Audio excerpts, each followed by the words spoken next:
Hey, Tango, Tangman, D-Tang. Hey Sloy, how you doing? So this is kind of a big ask, but can you release 10 Hermitcraft videos by the end of the day? I'm not sure I follow. Look, it's okay if they're short, or it's just you showing pictures from your winter vacation or something. Just, look, I really need them. No. See, no, I don't think you understand how this works. Tango, please. I have 5 videos to recap this week. I need Hermitcraft content before the weekend drops. Yeah, I'm gonna go ahead and hang up now. Okay, I guess we're doing this. What is up, the world of the living? My name is LoyXP and welcome to the Hermitcraft recap.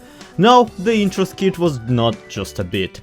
We really do only have 5 videos to go through this week. In no small part thanks to January being basically the YouTube equivalent of an elephant graveyard. We do actually have several statements on the matter, with Exuma for one openly taking a break from overall YouTubing, and Green explaining that he just has a cold. Though he did mention before that he maybe wanted to jump off the Season 6 train for a quick mini-series before Season 7 starts, this is clearly not it, he just has a cold. And so I don't plan on really making any content other than if I perhaps get a wave of inspiration for an idea I didn't foresee coming.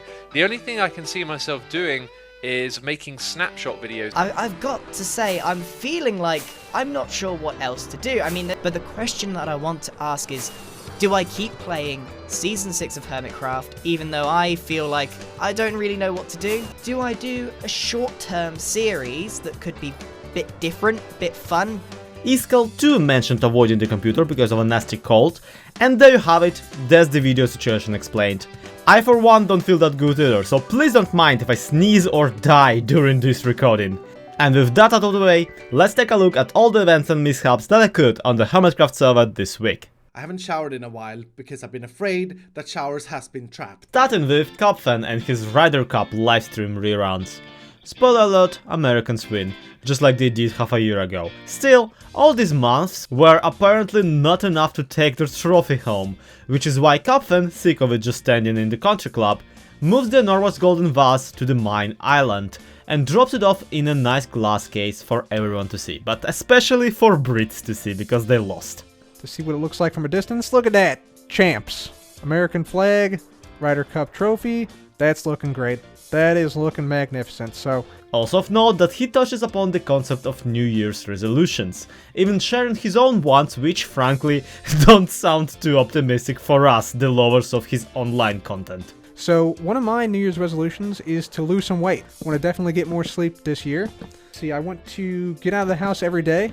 So my final New Year's resolution is to spend less time online in general. I mean, yeah, good for you, but who'll be doing the Let's Playing Cup? Whomst will provide us with the Hermitcraft deliciousness? Anyway, please enjoy this clip of Cupfan spelling the word cup. We have 3 letters for cup, C-U-P. Next up we got Mambo Jumbo in his bizarre time dimension, where the demise is still going on and the year is 2015. Which is kind of exciting. All of you will have known about what happened in Demise. I'm gonna look ridiculous. Pre-recording is an art, people, and Mambo has always been the Michelangelo of it.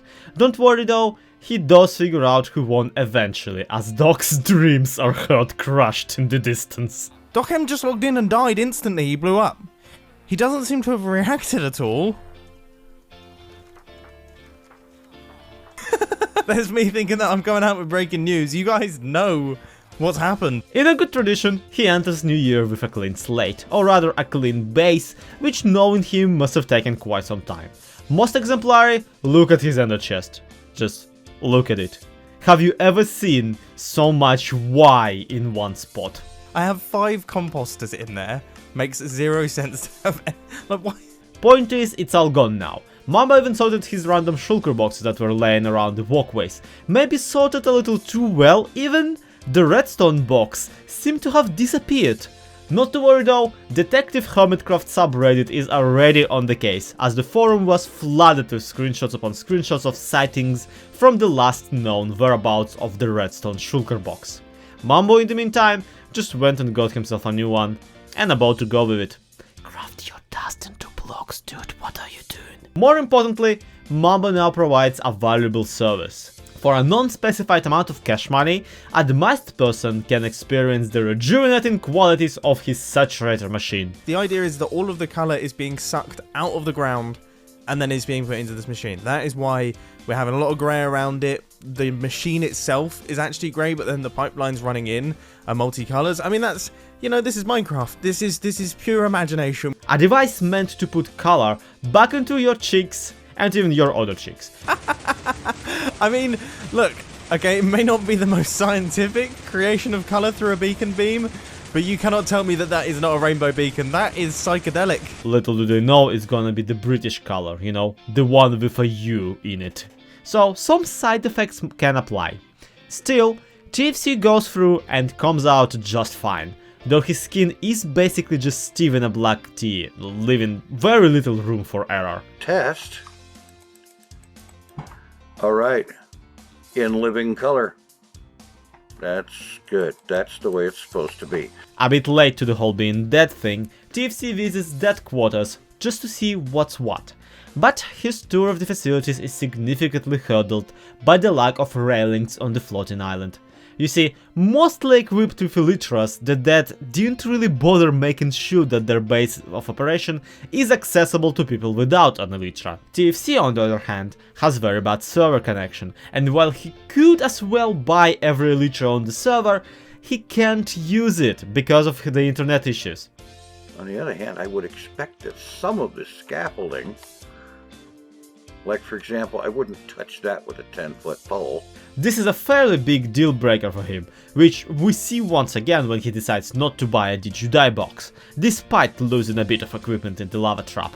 And also despite being stinking rich. How are there any diamonds left on the whole server? What is he saving those up for? Is he gonna buy the entirety of Mambo's channel? I really don't like spending that much diamond at once. I really don't. But hey, speaking of big hefty bucks, Iskall is barely getting any. Despite winning the demise, he can't yet enjoy his riches, seeing how most of them were promised to the fellow Dragon Bros, and especially the one who assisted in assassination of the competition. But I am 100% sure that I am going to share my winnings with at least Grian.